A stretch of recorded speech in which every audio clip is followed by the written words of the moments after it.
National highway 8 પર વર્ષોથી બંધ રોડ લાઇટો, અંધારામાં અકસ્માતો વધતા સ્થાનિકોમાં રોષ.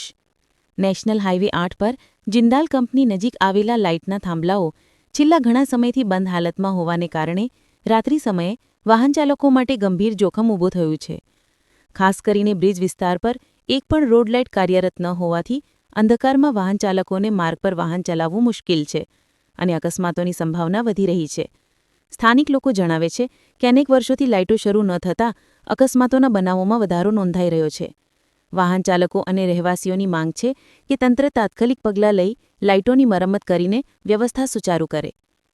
તંત્રની અવગણનાને કારણે લોકોમાં રોષ ફેલાયો છે અને તેઓ હાઇવે પર સુરક્ષિત મુસાફરી માટે તાત્કાલિક ઉકેલની માંગ કરી રહ્યા છે. અહેવાલ પ્રતિનિધિ સમીર ગોર મુન્દ્રા દ્વારા. પરના સચોટ અને ધારદાર સમાચાર નિહાળવા અમારા digital platform news channel Kutch કાનૂન અને ક્રાઇમ ન્યૂઝને સબસ્ક્રાઇબ અને લાઇક કરો.